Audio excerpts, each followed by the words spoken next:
day. It's a beautiful place. But right now, families are struggling, and too many children don't have enough to eat. So we're called to help them, to bring them food, resources, and hope. To support families today so they can build a better tomorrow for their children. To do this, we connect people like you, who can do so much for the most vulnerable children across this country and around the world.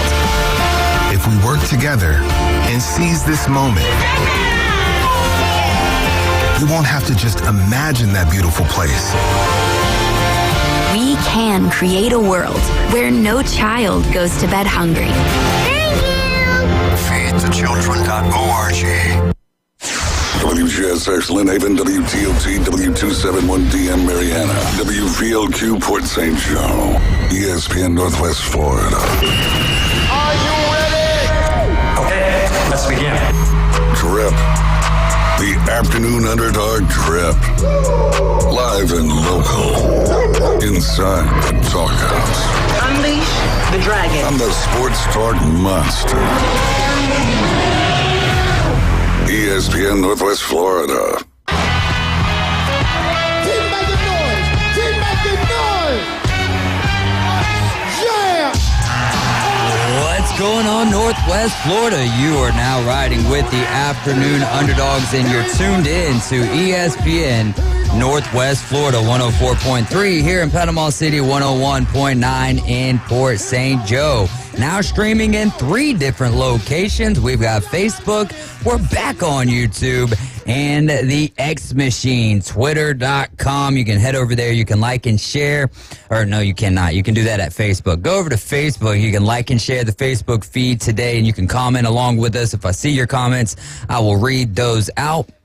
You can also call or text to 850-215-6290. Again, we're over there on YouTube. Go subscribe to the YouTube page. Hopefully, all of our videos are still there over at ESPN Northwest Florida on YouTube. Then you can go over to Twitter, also ESPN Northwest Florida. Give us a follow over there and maybe a repost of the live feed this afternoon. We're the Afternoon Underdogs. I'm David Hayes, along with Adam Goff, who is back in town. I think he got back in town last Wednesday, but you're just getting back home from Louisville. Everything going okay with you? Yeah. It's much needed trip home. Mom's sick and doing much better. Just got another report today, so she's on the mend. So had to go up there and take care of family, Yeah. Family comes first. So fortunately I have, where I work, they're really, really cool, really understanding of everything. And, they were like, take as much time as you need. But, it was kind of like, my mom got out of the hospital, and then it was, a day later, I was like, okay, she seems to be better. Dad seems to be okay. I was like, I got to get back. I got to, my wife is here. My life is here. My family's here. Yeah. And my job is here. So, and now I'm coming in to do the radio again, so hooray. Yeah, and not only that you're also going to be hosting the show for me tomorrow afternoon, because I'll be over there in Choctawhatchee, Florida, getting ready to call the Mosley and Choctaw game. And if Mosley wins this one, it is going to be huge, and I think they've got a really good shot. I hope that they come in with the underdog mentality, because I think that's what proved to be the overwhelming factor in that game against Niceville. Not only that, of course, you got to see Sammy Freitas and the job that he did, just kind of commanding the offense and pointing out which guys needs to be blocked. I mean, he was great as a quarterback, as a teammate in that game last Thursday against Niceville. So they got Choctaw this week. I mean, the whole team, too. I cannot leave out the rest of the team, because they did such a great job and such a gutsy call there by Coach Tommy Joe Whidden to keep it rolling. And since 2004, Mosley has gone 0-10 against Niceville with their 29-28 win last Thursday, snapping that streak. They're now 22-10 since Coach Tommy Joe Whidden took over. That's 2 district championships and 2 playoff wins in his first season there. And this last game of the regular season is going to be up against Choctaw, who is 7-2. Mosley comes in at 6-3. Choctaw 7-2. That'll be a big one. I'm telling you, if they win, more than likely they're going to be hosting that playoff game over at Tommy Oliver. And if your athlete's not playing that night, bring them there. Let's pack out both sides of Tommy Oliver. But before we get ahead of ourselves, we've got to win this game right here. So you can tune into ESPN Northwest Florida coverage. We'll start at 7 p.m. Jack Patterson is in the house. He's going to be with us here in the next segment. We're looking for some more sponsors for Wrestling Against Cancer. He's already got the benefitee.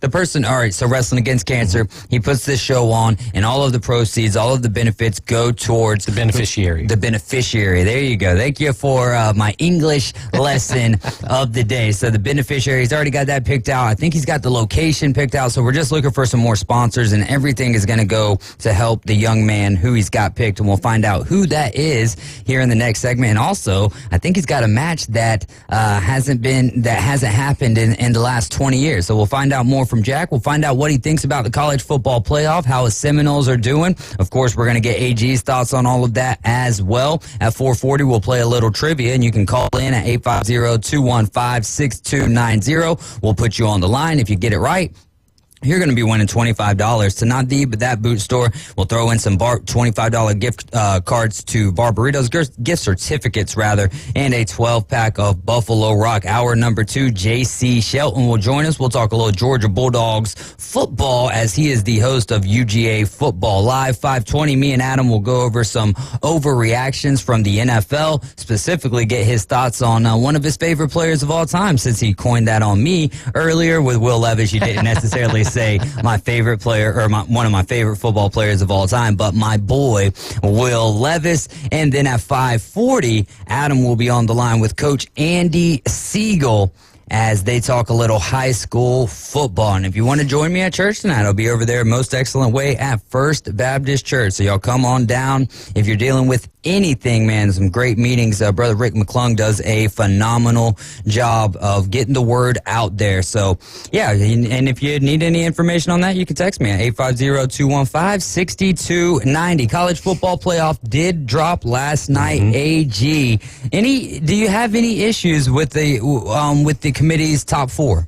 With the top 4, I think Washington has the best win in the country.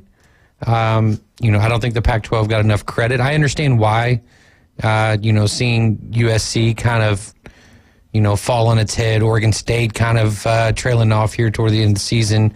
But I felt like Washington probably should have been in there, not over Florida State necessarily, but again, you get to the point where it's like, who do you take out? The eye test for me, Ohio State doesn't pass. They have arguably the best strength of schedule in terms of who they've beaten, but how they've beaten them and, the bounces that have gone their way, I don't see them as number 1. I mean, I think you can make a case for number 4, 5, or 6 for Ohio State, but for me, I thought it would have been, Georgia number 1, Michigan 2, Florida State 3, and then I would have had Washington at 4. Okay, so you would say that top 4 again real quick? Georgia, Michigan, Florida State, Washington over Ohio State. I like that. I mean, Ohio State does have the 2 quality wins in Notre Dame and in Penn State. So I can see why the committee throws them up there at number 4. In all reality, none of this holds any bearing right now. But if we're going to hurt Georgia because of their strength of schedule, but back-to-back years, they are the national champions. And then so you're going to drop them to 2, put Ohio State above them, then I think Florida State should be above Michigan if you're going to go at it that way. And in fact, I was reading in the Athletic this afternoon, the Seminoles have a win against number 14 LSU, who's 6-2. The Ohio State ranking feels like the committee was leaning heavily on schedule strength, but when you look at it, it's not reflected by putting Michigan with the schedule strength at 111 ahead of FSU. So if you're going to do that for the top, right, you go to Ohio State and you say, well, we're going to use strength of schedule here. Yeah, but it doesn't matter here, and we're talking about the discrepancy of 4 places, essentially, not even that much. So At the end of the day, though, this is why we can't get anything in a wad, if you will, because there's a lot of football left to play, a lot of chaos left to ensue, and for some teams, there's going to be catastrophe, and for some other teams, it's going to feel like destiny. Well, and the one thing that they did get right, honestly, is, you see the undefeated teams at the very top, and then right behind them are your one-loss teams, right? So they're not showing any favoritism to a two-loss team just because of maybe how they got beat in a close game or whatever. So we're going to move them up over a one-loss team, and there's no one-loss team that's above, an undefeated team. So they did kind of fall in line there, which I liked and I appreciated. A lot of people are, and I might be jumping ahead here, I'm sorry, but a lot of people are up in arms over Texas being behind both Oklahoma and Alabama, who they've beaten, Wait, they put Texas at 7, Bama at 8. Or Oklahoma beat Texas, and Oklahoma is behind Texas. Right. Yeah. Right. And to me, the losses are a little bit different, and I think Texas is at 7 right now, but with the Quinn Ewers situation, we don't know what's going to happen with that kid. We're going to see that kind of fall off. Yeah. Right. So, I think you have to end up going that route, because if Oklahoma doesn't lose to Kansas, they're arguably number 4 at this point. Yeah. So I think you can make at least the case, at least the argument, and if they're not, they're sitting at 5 or 6. I'd say 5 at worst. Yeah. I mean, but you would have Washington and Oklahoma sitting there both undefeated, so 5 or 6, however you want to mix that. It can go any which direction. But I'm with you, though. And now, though, here's the thing. You talk about Texas dropping back, but Oklahoma, who took that loss to to Kansas, now this week, again, on the road, taking on a 6-2 Oklahoma State team who has gotten better in the last 4 weeks. Do you remember who my pick for the Big 12 was this season? Was it OK State? It was OK State. Yeah. And I was really reeling after the first few weeks, because I was like, man, I look like a moron. Yeah. But here they come, right? I mean, they're playing good ball. They're getting hot at the right time. Granted, they have 2 losses, but I still think with, Texas and Oklahoma having 1 more loss, I still think they have a shot at it. Yeah, we'll talk a little bit more about where he thinks FSU's going. I know that I don't want to get into one of your takes that we've talked about twice today with your particular squad. I want to save that for the next segment. But this whole Stallion, CMU, Michigan, all of that, first, since we haven't had you on in a couple weeks, let's just get your synopsis of what's going on with the sign stealing. Anything that's jumping out to you, standing out to you, where are you at with this Michigan sign stealing scandal? Honestly, I don't really care. I really don't. To me, it changes nothing in terms of how these other schools should be coaching, right? I mean, there's people in the stands all over the place. They're doing different things to try to get the edge, gain an advantage. And Michigan, for whatever reason, has gone a little bit maybe too far with it. I don't know, but to me, it is what it is. I mean, if you're a head coach of a football team that is arguably one of the better college football teams, if you're playing Michigan this late in the season, right? I mean, you're a Power 5 school at this point. Right. Aren't you changing your signals every single game anyway? And if you're not, at least you should be. Right. And if you're not, then what are you doing? Right. So to me, it's all a moot point. Now, as far as the Harbaugh not knowing, come on, man. It's the same thing with Pitino back during the stripper scandal and everything back in 2013 or 2014. It's like, did he know about what they were doing while they weren't on campus? Right. Yeah, probably. I'm sure he heard rumblings. At least getting some reports every now and again, and maybe like a parent sometimes with a kid who might be being a little bit rebellious or whatever. And I've been that kid before. Yeah, sometimes your parents just don't want to believe it. Right, and again, I'm not a Harbaugh apologist or anything like that. He may have heard about it and said, "Don't be doing that," and they're still doing it. I don't know. Yeah, but to me, it's the onus should be put on these other coaches out there. I mean, what did TCU do last year? TCU changed signs, but they used dummy signs to trick. It's almost like you're back here reading.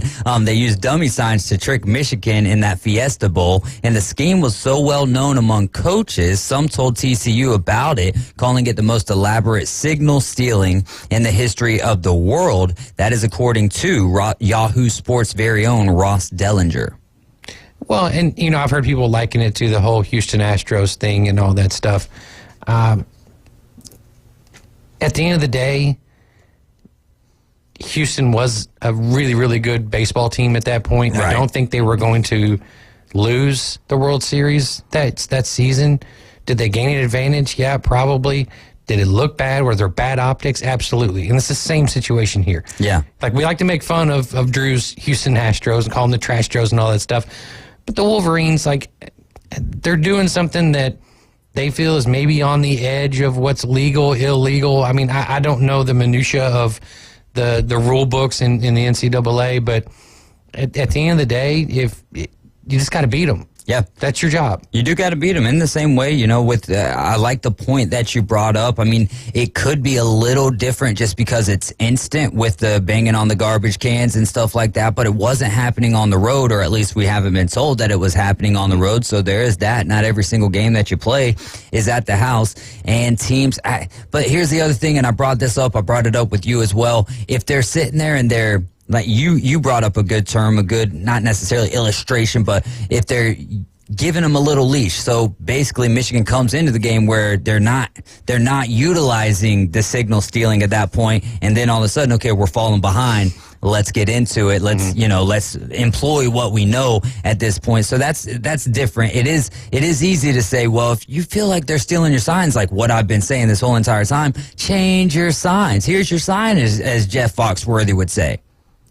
Bill Engvall. Oh, Bill Engvall. Yeah, sorry, one close. He's one of the redneck guys. Yeah, there you go. But no, and that's guys. The thing is, like, you brought up the point of, why don't you pick your spots? If you know what they're going to do, don't just try to shut them down all the time, which, granted, you should be trying to do anyway. Mm-hmm. But pick your spots. You got a big third down. You need to get off the field. Still, then use that way it's not looking as quiet as obvious as what you're doing. But I think the other side of this, like with the TCU game, we saw exactly what TCU did with that information. They said, okay, you're going to do this, we're going to do that. Right. Why is it not the responsibility of every other coach or opponent of Michigan to do the same exact thing and take advantage of it? Yeah, and if TCU can do it in a game of that magnitude where none of this story had broken, then why can other teams? Here's my other thing, though. If this was true, and TCU was told by other coaches, and when I see that word, coaches, that's plural, and I'm sure that it wasn't from the same school, why are we just now hearing about it? Now, that could also be one of the things that comes from the tight-knit of coaches, where it's like, we all do this, so we're not going to exploit them. A couple of numbers here. 94% say that Michigan, of coaches, The Athletic did a little survey of the coaches that they surveyed. 94% say that Michigan crossed the line, and on a severity scale of 1 to 5, 78% ranked it as a 4 or a 5. 47 of the 50 coaches that they surveyed believe Michigan should be punished. On one hand, if the punishment is light, everyone's going to end up doing this. But on the other hand, if you hammer the Wolverines, while everyone already does some form of it, it could be harsh. And then also, 35 of the coaches said that the Wolverines coach, Jim Harbaugh, does not have plausible deniability. As what you mentioned earlier, he did release that statement saying that he was unaware of the operation, but there's no way that you were unaware of a 550 or 600-page Google Doc of the Stallion guy and some other guys trying to take over and ensure that Michigan football stays where it needs to stay. It's just, here's a wild my situation. Question to that on the Harbaugh thing. So you've got these coaches, and they're going in a pre-game plan kind of situation, whomever the opponent may be, and you got these coaches going, okay, so when Team X lines up like this in this situation, here's what they're going to call. Here's how they're going to call it. You don't think Harbaugh looks over and goes, where the hell are you getting that? Yeah.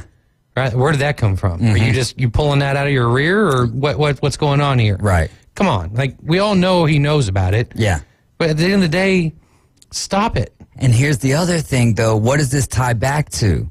this whole thing that they're going on with the hamburger and everything. And what did he say? Oh, I don't know nothing about that, essentially. And so it's like, all right, now you've got the track record, and then Michigan coming out and rescinding the contract extension, and then John Harbaugh's like, well, it's not as cut and dry, if you will, as what it looks like, or it's just like, I don't know what to believe from you there, Coach. 1 to 10, scale of 1 to 10, he's Raiders' next coach.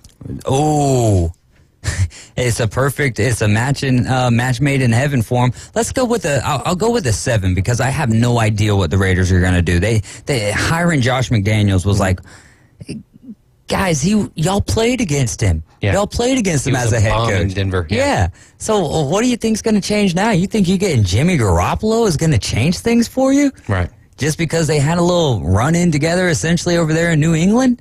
No, man, and you should have fired him before the trade deadline and got rid of anyone of any type of value, so that when you bring in a new general manager, a new head coach, and a new offensive coordinator, it's a fresh start. Right. Because Aiden O'Connell ain't the future for you. Mm-hmm. No offense to him. No, just right. Come on. I mean, look, the Falcons here, Desmond Ridder, they're benching Desmond Ridder. Heineke's going to take over. You didn't need 8 games to figure out Desmond Ridder's not your quarterback. Now, it helped that you were going, what are they, 4-4, 4-5? Well, they'd have to be 4-4 because we're going into week 9. So, yeah, it helps that you're 4-4, but at the end of the day, you got a sample size from them last year.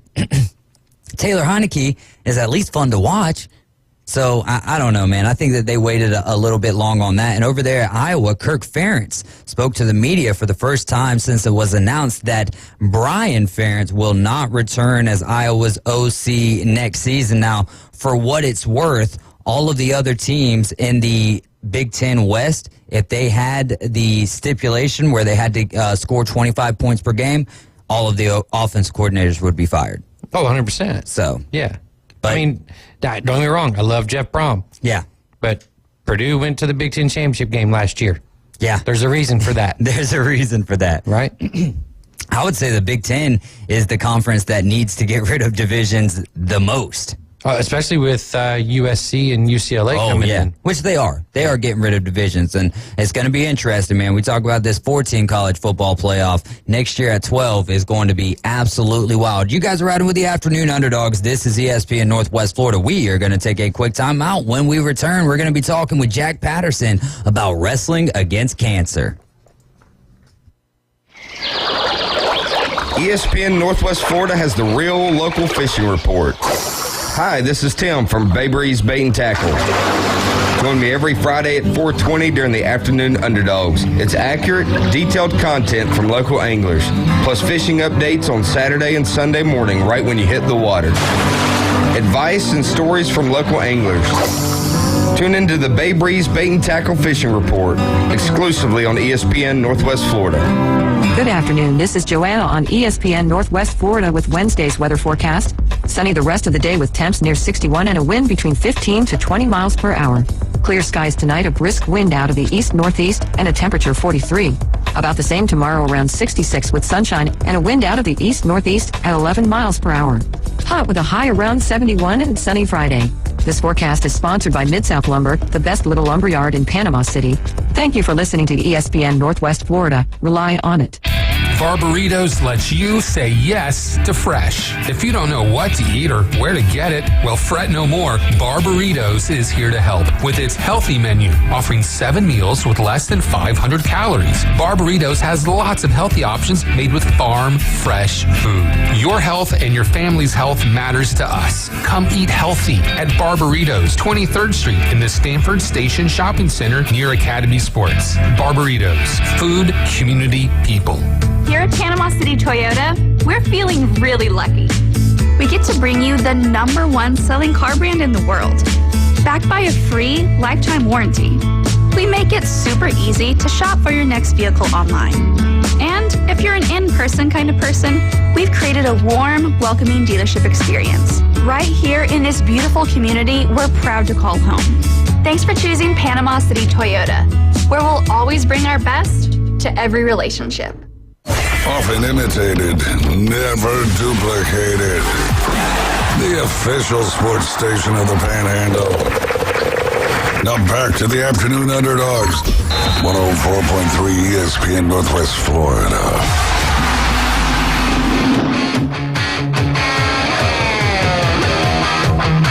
Welcome back. You guys are riding with the Afternoon Underdogs. You are in the doghouse. I'm David Hayes along with AG. That's Adam Goff. We've also have Jack Patterson in the building with us. We're going to be talking a little bit here about wrestling against cancer. We are looking for some sponsors. But before that, over on Facebook, Right State Chris said, did y'all see Taylor Heineke's costume with his girlfriend? Taylor Heineke was dressed up as a deer. His costume, if you want the title of it, was a deer in headlights. Yeah. His girlfriend was dressed up as the headlights. Use your imagination there as we go over to Jack Patterson. What's going on, Jack? What's going on, man? Y'all doing okay? Yes, sir. We're doing fine. All right. So Wrestling Against Cancer. Which edition are we at? Number 9? Number 9. Number 9. So we're just 1 year away from a decade here. Do we have a date set for Wrestling Against Cancer 9? Yes, it's going to be in April 27th at Bay Haven Charter Academy. It's going to be there at the gym in Bay Haven Charter Academy. I mean, that's the same place it was at last year, right? Right, same place as last year. That place was packed last year, too, wasn't it? Well, I guess technically this year. We're looking forward to next year. Yes. So we're looking for sponsors. How could people, what kind of sponsors are we looking for, first off? Basically, when I do sponsors stuff, you can donate to the cause if you, or unless you're a business and you want to sponsor. Basically, I don't have a set amount to sponsor. A lot of times I let people do it on their own, or cause a lot of people give from their heart, you know. If you put a certain amount on something, you know, it's like they're forcing people to do stuff to me. Yes. So basically, just give whatever they feel like they want to give, you know. Yeah, so taking donations as well. I'm sure that you're taking donations, but any businesses out there that would like to help Wrestling Against Cancer 9, definitely you can give Jack a call. You can text us here, call us here at 850-215-6290 if you feel it in your heart to help this great cause out. Last year, I was very blessed to be a part of that, being able to call the match, or not call the matches, but be the ring announcer and all of that stuff, which was it was a pleasure, man, because every time that if I just show up, no matter what it is, you can feel the power in the building, man, and what you do is a great thing. So we are looking for sponsors here. And who is the young man that you're going to be doing this for? His name is Jaden. His mom, I can't pronounce his last name. I don't really know what the last name is. I can't pronounce it. All right, we'll let AG give it a shot. Camoon. All right, but we'll go with Jaden. I like that one. Yeah, Jaden's his first name, and he was diagnosed with acute lymphoblastic leukemia on November 6, 2021, and he's currently receiving treatments in Pensacola once a month. He's getting a monthly spinal tap with a port chemo. Oh. He takes daily chemo at home. His birthday's in March. He'll be 16. He's 15 years old right now. And he goes to Kaleidoscope School of Discovery. Okay. Here in Panama City. Is he a big wrestling fan? Yeah, his whole family is. Oh, man. So this is going to be a great one. That's one of the best parts, though, is, you really do put a spotlight on who you're doing this for, and that's how you can just tell that, you're busting your tail for 9 years in a row now for someone else, and because it hits home with you. So why do you do this, Jack? I do this to have a passion to help somebody with cancer. Because I went through this with my sister at the very first show when she got cancer and stuff.